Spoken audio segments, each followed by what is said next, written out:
Hello, everyone, and welcome to today's SANS webcast, ICS OT Cybersecurity Year in Review 2022, sponsored by Dragos. My name is Mary Lynn Gollier of SANS. Today's featured speaker is Ben Miller, Vice President of Services at Dragos. If during the webcast you have any questions for our presenter, please enter them into the Q&A window at any time.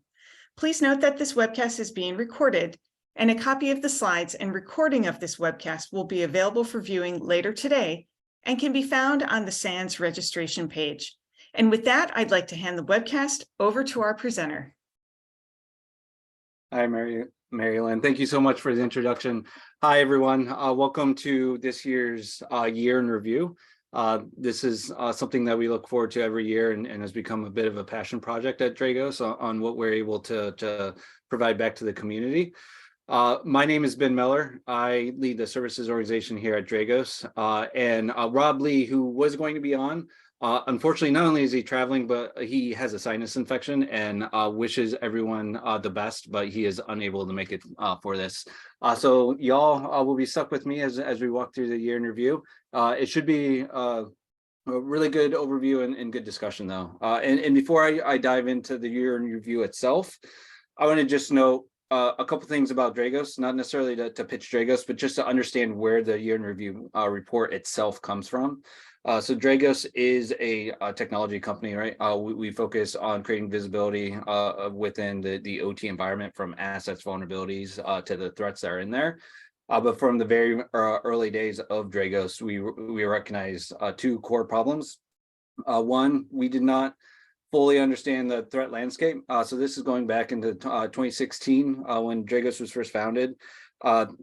Really, we had a couple anecdotes. The Ukraine 2015 cyber attack against distribution companies happened just a year prior.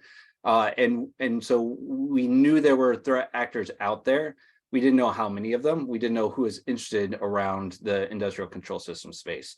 So we have a arm at Dragos led by Kurt, focused on the intelligence and understanding the adversaries and vulnerabilities that are out there. And certainly we're feeding that back into the technology. And then secondly is my team, the services team, which is the boots on the ground that help our customers from assessments, penetration tests to incident response activities, and represent really the expertise that we have within the industry to feed that back into the technology. So I note that because a lot of the work that goes into the year in review is based on feedback from the intelligence teams and the research that they do, as well as my team being the boots on the ground and a lot of the assessments that we perform throughout the year. So this is the 6th year running that we've released the year in review. Initially, I want to say it was fairly small, and now I believe we're in the 60-page range of insights that we try and populate into that. And again, that's made up not only of my team, but also of the intelligence team itself. Continuing on and starting with some of the threat landscape that I alluded to earlier. So early on, Electrum was one of the first threat groups that we began to track. Year over year, we're now tracking 20 activity groups. And this is consistent with the increase we've seen year over year. Everything that we track is really targeted towards OT and industrial control systems themselves. If there is a threat actor that is focused on classic IT systems, that is something that Dragos simply does not track. And a lot of our consideration is around what an attack would look like if it requires an understanding of what the OT environment is. Do the threat actors themselves need the knowledge? Have they demonstrated knowledge around these devices, the systems, how they communicate, the industrial processes, the physical processes that are inherent within them? And this takes time for sure. We've been tracking now 20 activity groups. Two activity groups we've added this year. Chernovite being the first activity group. They are a developer of Pipedream. They have demonstrated what we call stage 2 capabilities. So there was a white paper released in, I believe it was 2015, early 2015 actually, written by Rob Lee and Michael Sante on the ICS cyber kill chain.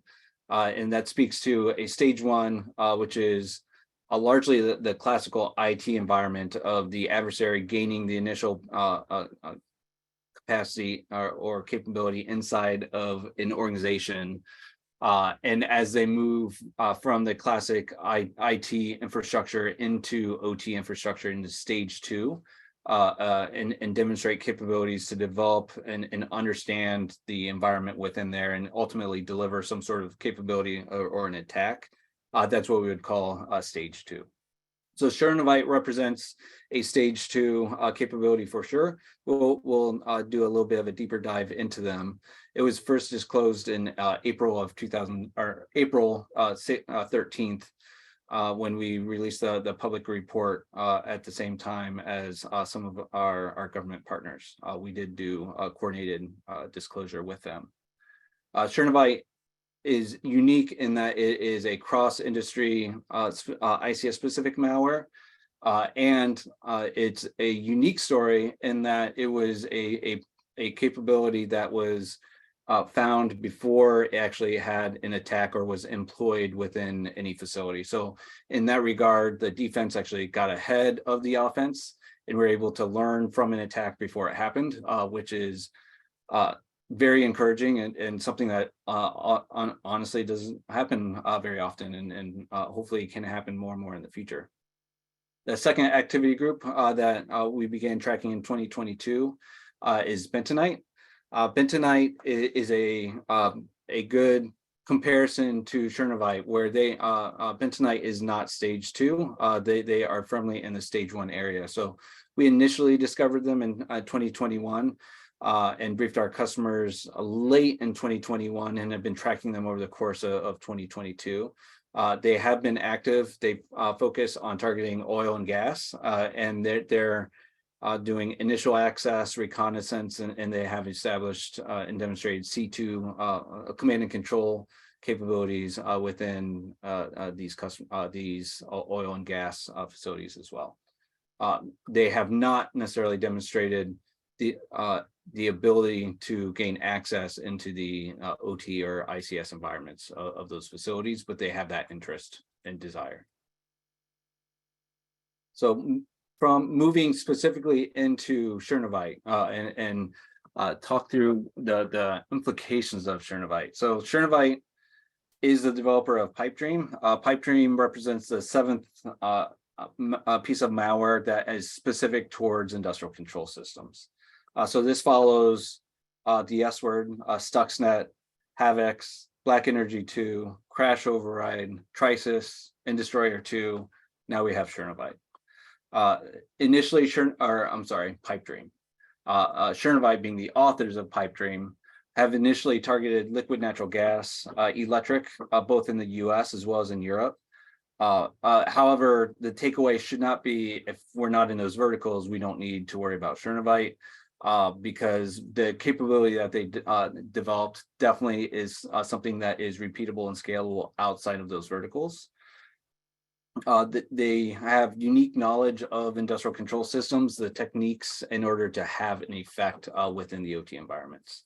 So Dragos itself assesses with high confidence that Chernovite is highly motivated, is well-funded, and is skilled towards this opportunity around industrial control systems.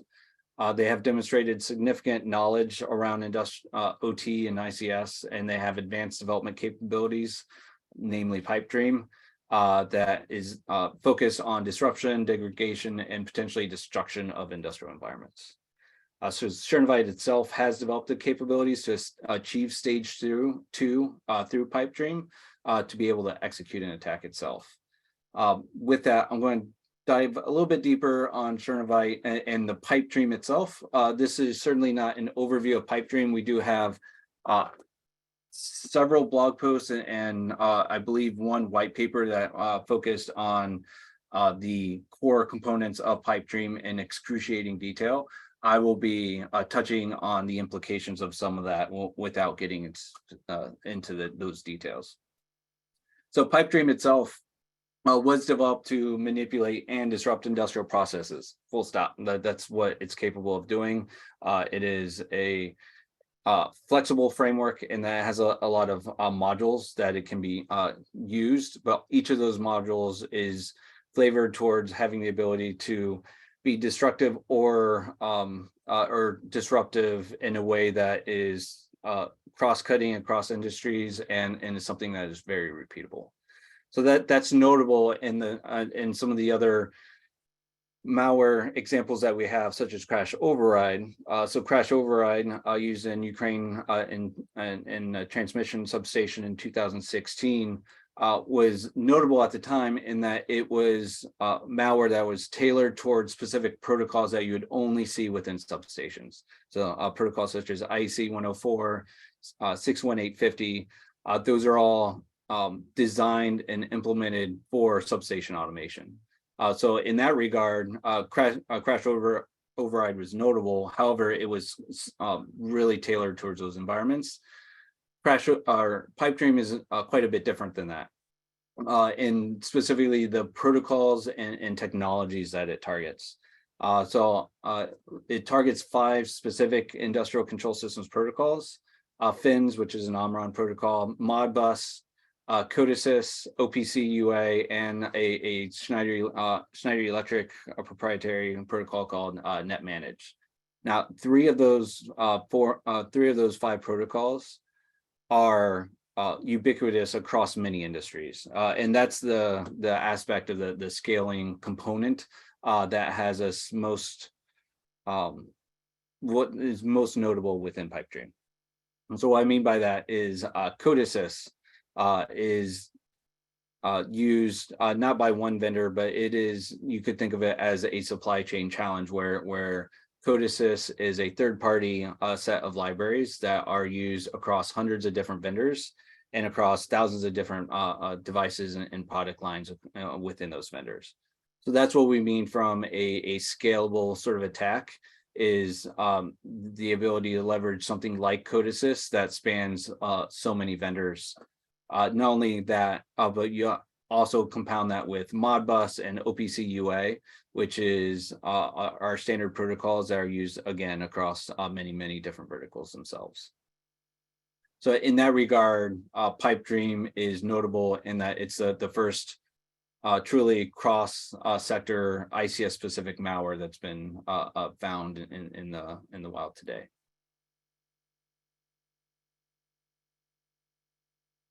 So how do you protect against Pipedream?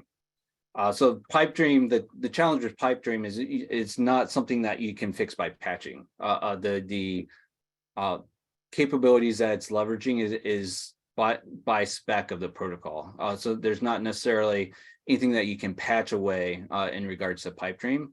Really, there needs to be focus on detection and response initiatives, so that you have a chance of finding Pipedream within the environment itself. The challenge with Pipedream is very similar to the one that we experienced in crash override in 2016, which is that those pieces of malware are delivered into the OT environment when they're needed, and not before that. So your chance to find Pipedream is in the weeks, days, and hours leading into the actual implementation and usage of Pipedream. So that means monitoring not only of perimeter systems between OT and IT, it's monitoring the east-west network traffic that exists in the ICS specific protocols that are traversing there, to understand when Pipedream may be doing reconnaissance against, say, OPC UA servers that may be in your environment. Maintaining an accurate asset inventory and understanding what threats can be detected into your environment are critical in understanding just how you may be able to develop find and track if Pipedream is in the environment. So this leads into some of the stats that my team has done, and we'll get into near the tail end of this presentation. But 80% of the service engagements that we performed over last year have findings that show a lack of visibility into these OT networks. So that means making the detections, the triaging and response incredibly difficult within these environments, especially for something tailored towards Pipedream. We'll get into the very ending some of the recommendations that we have. One of the primary recommendations we have in customers that are very early in their journey is understand how to stand up an incident response plan that is specific to OT. That can be very broad and can be actually quite intimidating on how do you scale an incident response plan across many facilities. That can be quite unique, especially if an organization has multiple business units and various types of facilities. Our recommendation is to start off with a scenario, whether it is Chernovite and Pipedream or whether it is a ransomware case. Develop that scenario and create your incident response plan around that before moving on to the next one. If you're identifying 2 or 3 scenarios that you feel that you have strong incident response playbooks for, you are ahead of the pack. And then recognizing that OT involves different devices, different communications, different behaviors is important to factor into the incident response plan. So by that, I mean understanding what protocols are being communicated and how malicious commands could be sent and what they would look like. It's the what that's important there, so that even if something triggers in your environment, because you do have a good east-west traffic visibility, understanding the ramifications of that and understanding that that is something that needs to be escalated and activated towards is something that we consistently see in some of our tabletop exercises where we perform, where that recognition is one of the larger gaps within many ICS programs. So moving from Pipedream into the next activity group, which is a great comparison to Pipedream and Chernovite, is Bentonite. So Bentonite is a new activity group that we began tracking in the 2021 timeframe, and have consistently seen them demonstrating capabilities over the course of the last year. So we mentioned that Chernovite was stage 1, meaning they've been able to demonstrate not only the ability to gain access to but the ability to affect the industrial process itself. Bentonite, on the other hand, is stage 1. So they have actively been developing capabilities into industrial customers and targets, but not been able to demonstrate moving from the OT into the OT environment, or demonstrating the ability to have an actual effect on the industrial control systems process itself. Bentonite is increasingly and opportunistically targeting maritime and gas (ONG) facilities, and they've also had an interest in state, local, tribal, and territorial governments within the United States, as well as the manufacturing sector itself. They've conducted offensive operations for espionage. They've targeted vulnerabilities for internet exposed assets to facilitate to gain access into those facilities. So in that regard, they're extremely opportunistic. However, they are very versatile with gaining that initial kind of foothold within the environments and some of their tool use. And so that offers a nice comparison of a sophisticated actor such as Chernovite versus Bentonite that is doing large swaths of opportunistic exploitation, but have not achieved the depth of capabilities that Chernovite has. What this looks like out in the wild, and adding a little bit more depth into what we're seeing with Bentonite. So Bentonite is exploiting vulnerabilities, again, that are internet facing. These are largely on remote access devices, and they're finding common unpatched vulnerabilities. These vulnerabilities are like Log4j, VMware Horizons vulnerabilities we're seeing being leveraged by Bentonite. And once they achieve the initial access, the adversary is really using a downloader to then fetch out an implant that establishes command and control and the persistence mechanisms that allows them to stay within the environment. Bentonite has been seen leveraging a ransomware wiper, ransomware/wiper capability as part of their payloads as well. So those are the two new activity groups that we're tracking, Chernivite and Bentonite. We are tracking a range of various updates across the other activity groups as well. So 6 specific activity groups have continued their activities over the course of 2022. I will not go in depth into each of these groups, but I did want to touch on some of the notable areas that these 6 activity groups have really been focused on over the course of the year. So first off is Kosovo. My team originally did a response effort in Kosovo in 2021, and Kosovo has continued much of the same tactics that they were doing in 2021. So they're leveraging remote access solutions. We've seen them leverage Citrix solutions, and they've been targeting IoT devices over the course of 2022. Kosovo is notable in that it is we would consider stage 2. So they've gained access and have what we deem the capability to disrupt industrial control systems processes. However, much of their work over the course that we have visibility to over 2022 has been on exploitation of these remote access solutions themselves, not necessarily disruption activities. Camosite, which is attributed to many attacks, including gaining initial access into Ukraine utilities in 2015 and 2016. They have continued to have victims over the course of 2022, not only in electric, not only in Ukraine, but also natural gas and food and agriculture. And that spans not just Ukraine, but also Europe and the US itself. Camosite is also leveraged a piece of malware called Cyclops Blink, which is targeting small business routers, network attached storage devices, and gaining access to those devices across a large swath of the internet. Camosite has been attributed to Cyclops Blink malware itself.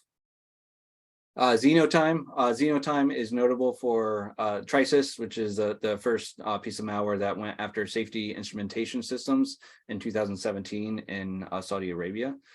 They continue to be active. They continue to conduct research across ONG and LNG entities in the US. They do have interest in manufacturers that support ONG operations themselves. Much of the activity that we see from Xenotime is research oriented and is reconnaissance oriented. Electrum, Electrum is attributed to the 2016 attack of the substation in Kiev, Ukraine in 2016. That employed crash override, and Electrum has been seen using Indestroyer 2. ESET reported and had strong coverage of Indestroyer 2 being essentially repurposed, recompiled versions of crash override and Indestroyer 1, largely leveraging IC104 protocol. That's a protocol that's again tailored towards substation automation systems. As well as a wiper malware. Electrum, again, continuing on much of work that they began in the 2016 era in Ukraine. Etherite is next activity group. They have no ICS specific capabilities that we have seen, but they have continued large scale exploitation of systems, including systems seen within the electric, food and bev, automotive manufacturing, IT service providers, as well as systems integrators within ONG itself. And then finally, Wassenite to round it out has consistently been focused on nuclear sector, and over the course of 2022 has indeed continued that focus of nuclear sector, nuclear energy sector attacks, particularly in East Asia. Most of their tactics, and this is covered in the year in review, are around spear phishing of targets of interest, as well as delivering through the spear phishing customized variants of a backdoor known as Appleseed. So moving from the threat groups and activity groups that Dragos tracks into a much more opportunistic but larger number of attacks, which is ransomware. So Dragos analyzed 605 ransomware attacks over the course of the year. These are all ransomware attacks that are against industrial organizations themselves. This represents an 87% increase from the prior year, 2021. Of what's notable is all of the industrial sectors in 2022. Ransomware groups targeted manufacturing more than any other, which you'll see in some of the breakouts here, and just some specific call outs of a lot of our analysis that we performed in 2022 within the manufacturing industry, which is a very large industry, right? There's a lot of sub industries there. To give more flavor to that, the manufacturing accounted for 72% cases. Food and beverage was second at 52, and then energy and manufacturing was at third with 29%. Within the industry, within the manufacturing subsectors themselves, number one was metals products, which was at 42%. Automotive was 37% target of the mix, and electronics and semiconductors were at 27 of the most common subsectors that were targeted by ransomware within the manufacturing vertical. Now, what's notable there is a lot of the engagements that my team does from an investigation perspective when we're doing assessments within these verticals.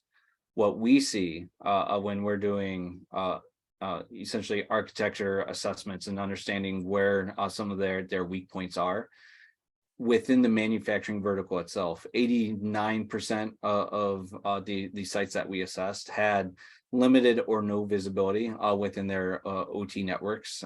They didn't know what assets were in their environment. They did not have the ability to detect threats or malicious, suspicious behaviors within their environment. Additionally, in adding strength of why we track ransomware attacks specifically within manufacturing, 82% of the manufacturing sites that we did assess had poor network segmentation.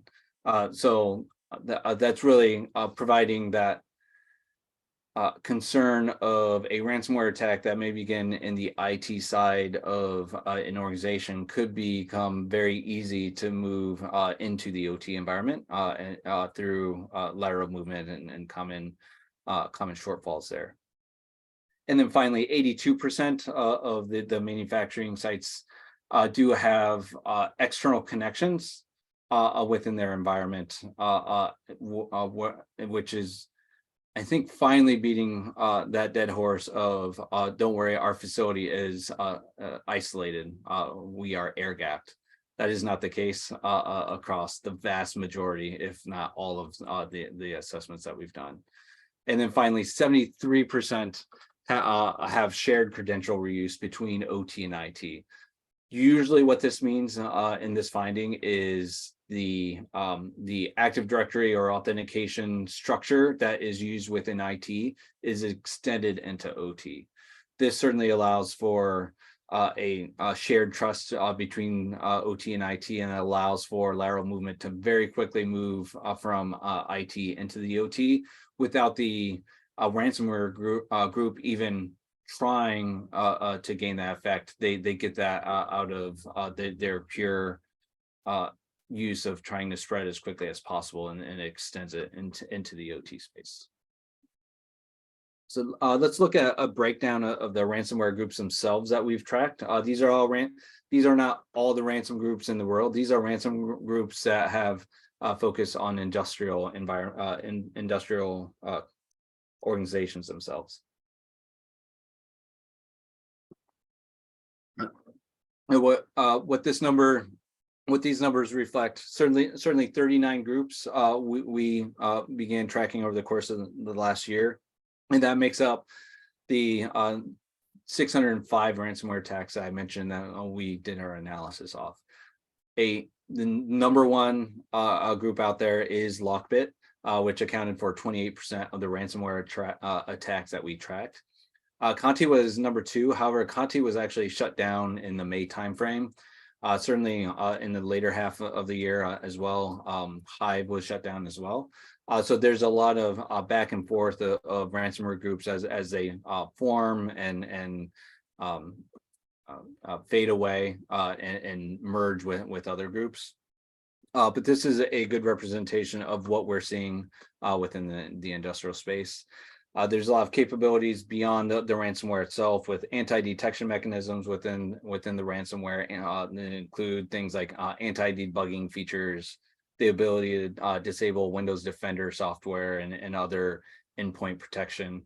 And Lockbit 3.0 is some of the fastest growing ransomware groups that we've seen to date.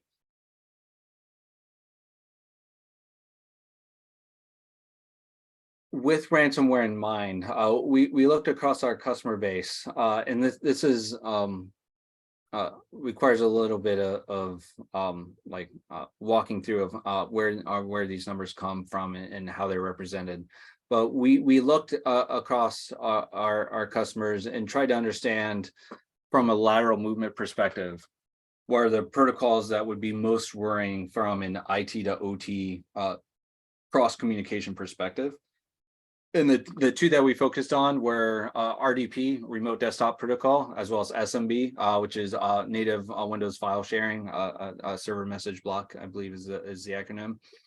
So we focused on those two protocols, and we focused on understanding which hosts are communicating across different zones, whether they are two OT zones, or whether they're talking to OT to a DMZ, or OT into what we would call just IT or the corporate zones.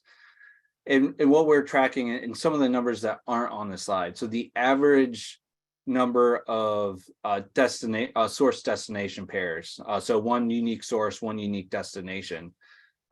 Per customer, that averaged to close to 500 host pairs that were communicating via RDP. And if you start doing some analysis of those numbers and dig into it, when you look at RDP traffic and the unique pairs of hosts that are moving from the enterprise into the OT, the average number of those pairs slims down to 6.6% of those unique connections. So that's roughly 30 unique host pairs, sources and destinations that are communicating between enterprise or IT and the OT zones in regards to RDP. And similarly, it is just over 3% for SMB connections. So you can see there how ransomware could find a pathway very easily between just RDP and SMB MP, even if it's a small percentage at the end of the day of an average of 500 host pairs, gets them down to still 30 different host pair connections that offer a venue for lateral movement of SMB or RDP into the OT environments. That's where we're concerned on from a lateral movement perspective. That's where we talk about the lack of strong segmentation between OT and IT environments. This underscores that concern. And I think is a fairly unique analysis that we or others have not provided in the past. And really the goal, again, of the year in review is to gain perspective of how some of this works and why we are seeing what we're seeing, and being able to underscore some of that sources. So with that, I'm going to pivot from ransomware and what we're seeing with ransomware into the state of ICS and OT vulnerabilities themselves. So the Intel team at Dragos focuses on analyzing every vulnerability advisory that we can track. In 2022, the number of vulnerabilities that we tracked continued to increase. Our researchers found more than twice as many as what we had last year. And so that's, I was just speaking with one of our Intel analysts earlier, and the question was, well, is the team itself improving the number of advisories that we're tracking, or are the number of advisories themselves simply increasing? And the conclusion that we came through is it's a little bit of both. We've certainly added more data sources of vulnerability disclosures than we have, but not in a significant fashion. And so this is more of gut feel, quite frankly, and we don't have numbers that we can fully illustrate it. But what we're seeing is that it is our assessment that the advisories themselves are increasing, and not just our capability to track the advisories. But with that said, while we're up 27%, the growth did slow year over year. This doesn't mean, again, that more vulnerabilities are being introduced into the OT environments. It's more of there's more research that are looking for them and are reporting them within the industrial control system space. One of the big caveats there are that there's a lot of errors within the advisory reports. So we're tracking 34%, that's the black line bar there, of advisories that are having errors within the advisories themselves. And so we'll get in, I believe, the next slide and look a little bit deeper into, no, I'm sorry, it is on this slide. So of the 34% of advisories that have errors within them, 70% of the errors, when we recalculate the CVSS scores, 70% of the advisories are actually more severe than what was initially reported, versus 29% were less severe, and that a magic 1% that had the exact right score. Even though we question how they got to the answer, it was still the same answer at the end of the day. So there's a lot of challenges within the quality of the disclosures, and being able to offer actionable, accurate information to the asset owner operator community. If we look at the vulnerabilities themselves on where the vulnerabilities are, we categorized the types of devices and put them, whether they are bordering the OT/IT perimeter or whether they are deep within the industrial control system networks. By deep, I mean level 0, level 1, level 2 is the large category of what we would define as deep within the industrial control systems. Now note, this is completely based off our own assessment of the type of device. That doesn't necessarily mean based off your architecture that a particular sensor or a engineering workstation is at a certain level. That's based off our assessment of the type of device it is and on where it could fall. But what is notable is 20%, up 20% through year over year. While it's slowed, still the material increase over last year. And we believe that the loss of view, of 50% loss of view and loss of control is significant and interesting. And when you start doing assessments, loss of view and loss of control is bad. When you compare that to deep within the environment, we started at 83% of vulnerabilities, and we lowered it down to 50% from a criticality perspective of loss of view and loss of control. And certainly there's a lot of mitigations that can go in place from network segmentation to the authentication mechanisms that can get in front of the attack itself. moving from where they are within the environment and into the risk mitigation advice. And really it's focusing on the quality of the mitigations that are within the advisory itself that was released. So it's notable in that at the time of the release of the advisory, 70% of the advisories released around industrial control systems have a patch, meaning 30% of the advisories do not have a patch. Of the 70% that do have a patch, half of those advisories that have a patch have no other mitigation advice with it. That means here's a patch and no other guidance given, no compensating controls until a asset owner can deploy the patch, or no other practical mitigation from that angle. Certainly the problem with that is that patching is not an immediate option.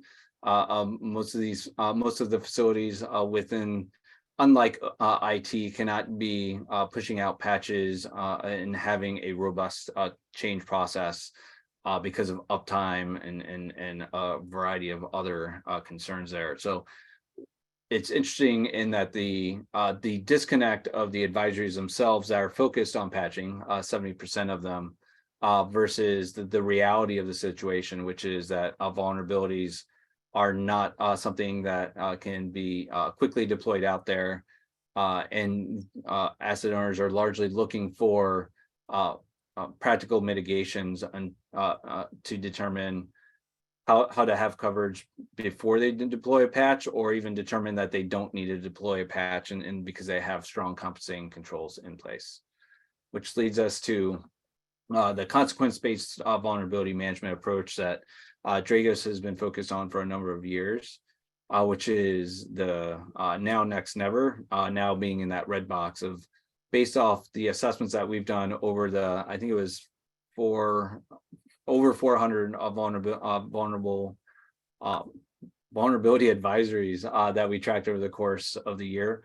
Only 2% of those vulnerabilities floated up into the category of into the now category. These are often perimeter-based systems. They are often actively being exploited in the wild, and that's where it makes it into that now category of these are mission critical.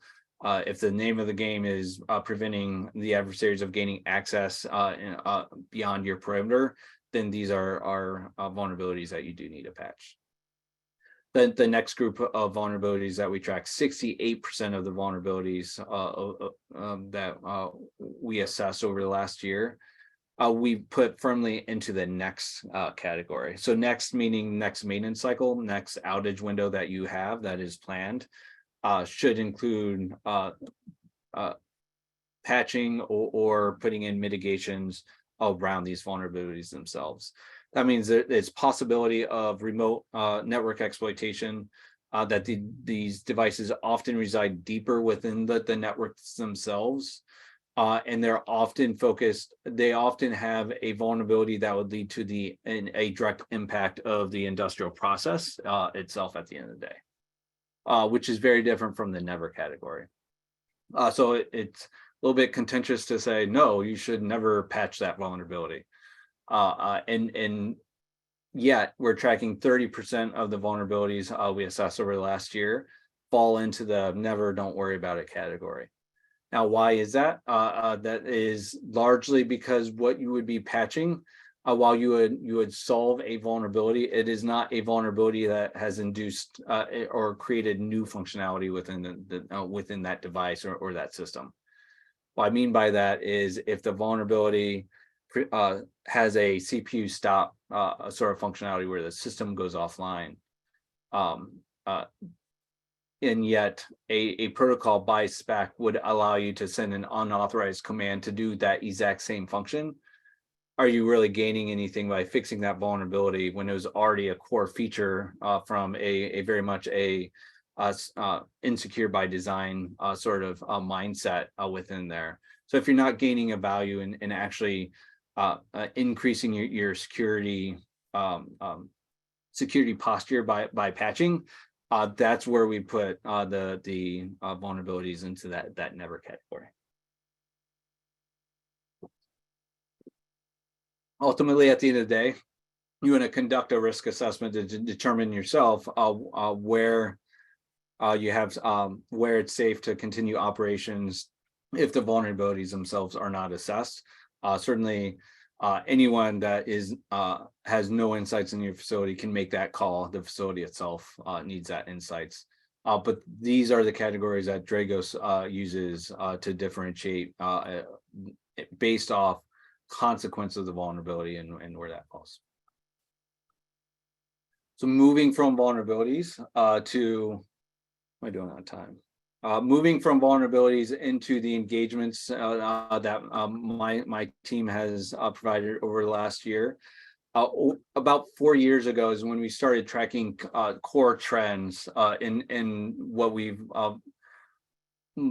bucketed them into these broad categories of limited or no visibility into the OT environment, poor segmentation between perimeters, a number of findings relating to external connections that go into the OT environment. These are possibly a connection from OT to IT that we've been talking quite a bit about, but there are also vendor connections, persistent connections for maintenance and diagnostics vendors, systems integrators, et cetera. There's a lot of other external connections than just that singular business connection at the end of the day. And then shared IT and OT credential reuse that I touched on earlier when we were talking about ransomware. So largely, these trends have held. They are our top 4. They do bounce around a little bit. You can see some what looks like improvement from 2022, from 2021 to 2022, as it relates to the OT visibility, as well as poor network segmentation between the external connections, as well as external connections themselves. I wish we had more data to back up why this is. Certainly, we have some anecdotes, but we don't have like strong data to be able to break down why did it go from 86% to 80% or 76%, or I'm sorry, 77% down to 50%. That's something that we're assessing, and we're hoping to be able to dive a little bit deeper into that in some of the outlier years. However, the core trend remains the same, that visibility, perimeter, and poor segmentation, external connections, and shared credential reuse is very common. It is interesting to see that while the first 3 are going down, the last one is going up. We believe that to be a sustained focus on improving the architecture and the security posture there. However, we question if it is a valid choice of extending IT credential, such as Active Directory usage, from IT directly into OT, because that allows for a lot of concerns around ransomware, lateral movement, and unorganized trust levels, essentially disorganized trust levels between OT and IT, where they should be very clearly higher and lower trust levels. Over the course of the last, I would say, 14, 15 months, we've certainly had a large focus on oil and gas pipeline regulations that has included a big influence on some of the engagements that Dragos has performed over the last 15 months. In the year in review, there's a spider graph that shows our engagements of those 4 key trends for assessments that we've done that follow into the TSA security directives over the last couple of years to the rest of our customer base. And what it shows is largely there are asset visibilities still remains a challenge in pipeline. However, it trends better on average than the rest of the industry verticals that we work with. Similar findings on network security perimeters, again, slightly better than average. Shared credentials, slightly better than average. And then the number of connections and type of connections that are into the OT environments and PCNs are largely just on par with industry average itself. So I think at times some verticals become whipping boys, and it looks like they are behind the curve. In this case, through the assessments that we've done, many of the pipeline asset owners and operators we worked with still have a long way to go within their journey. Not saying they're bulletproof by any means, but in many ways they are performing at a slightly above average from the rest of the industries that we work with. In regards to regulations, there has been a lot of focus by our team on delivering tabletop exercises as well. We did this not only within oil and gas, which has regulations now, as well as NERC-CIP, which has regulations around exercising and testing, but across many different verticals. These are the capabilities that we measure against. And it's not just detect, respond, contain, eradicate. It's more on the functions of the business, from detect, the communicate, the activate, response, contain, the documentation thereof, and the recover parts of it. And largely what we find with our engagements, we've been tracking this 2 years running, which is why you see two data points here, year over year.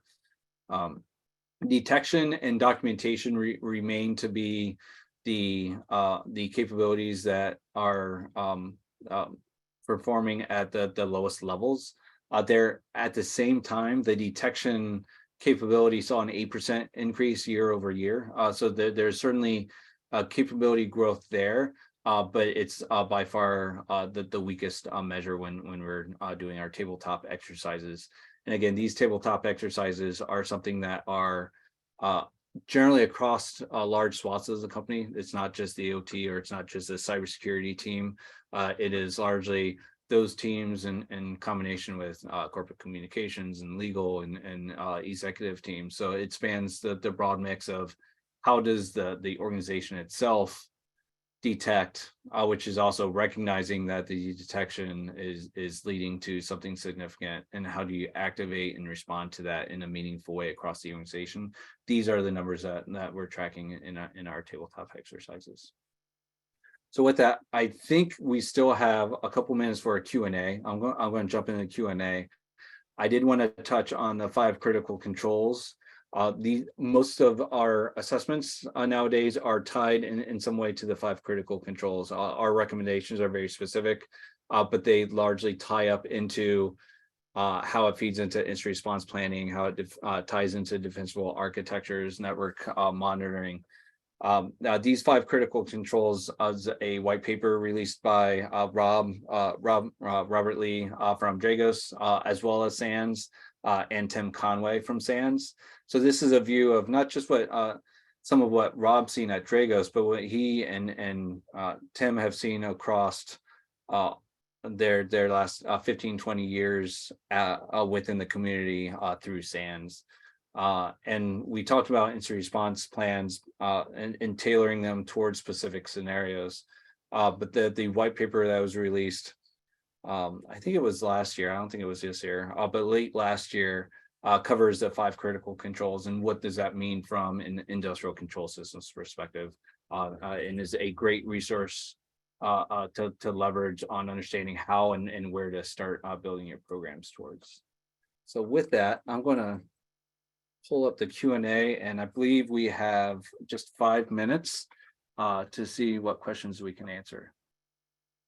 The first question from Kate, would you say Chernovite, going back to the threat group discussion that we had at the very beginning, would you say Chernovite and Bentonite are more profit driven, or were they political goals as well?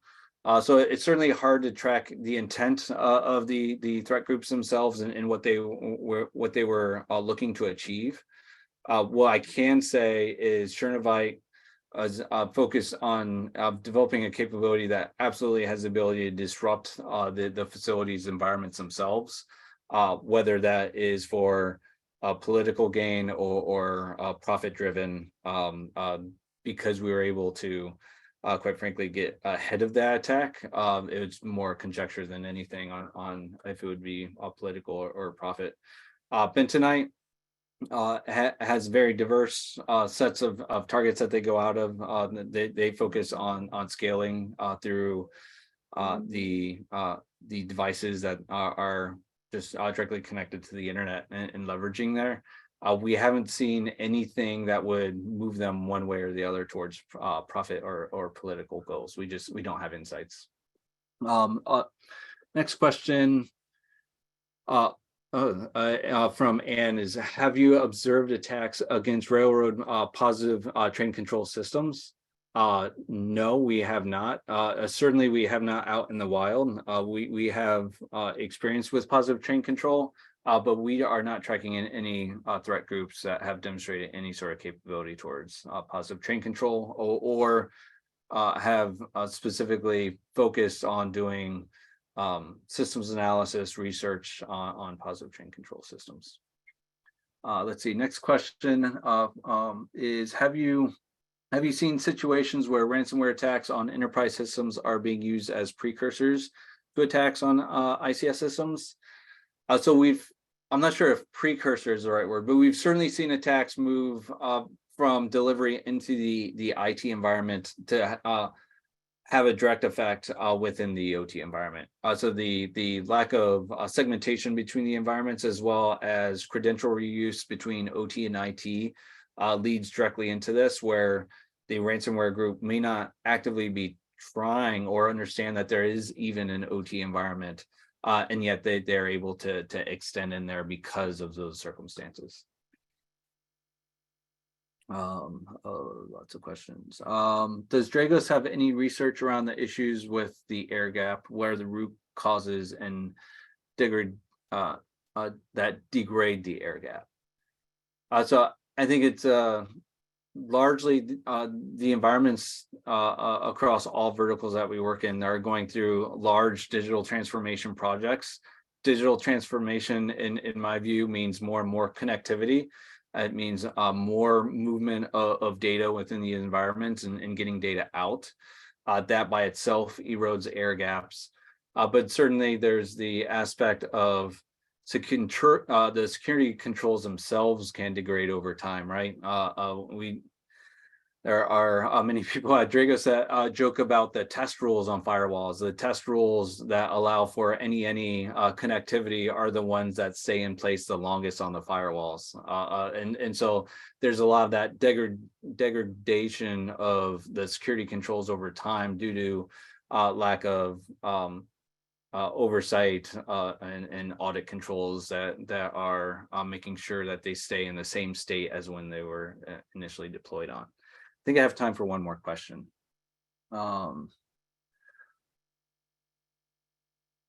There's a question on, this is more on the year in review itself, I think. Loss of control is quite a bit different from loss of view, 100%.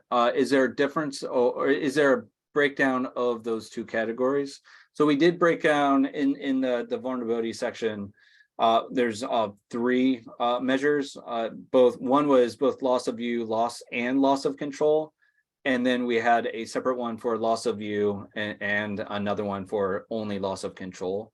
The vast majority of the vulnerabilities were affecting both view and control. I think there was a very small number, it may have even been zero, that only impacted loss of control. And only a handful of numbers that had only loss of view. But we did take that in consideration, and you should see that reflected in the report itself. So with that, I am right on the money as far as time goes, and I do not want to go over. So I appreciate y'all joining us for the last 60 minutes, overviewing the year in review.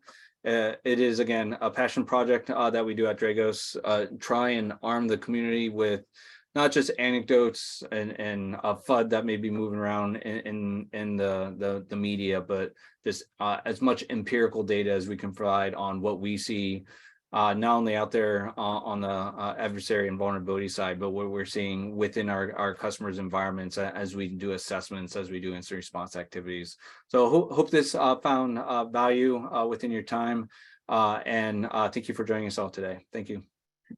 Thank you so much, Ben, for your great presentation, and to Dragos for sponsoring this webcast, which helps to bring this content to the SANS community.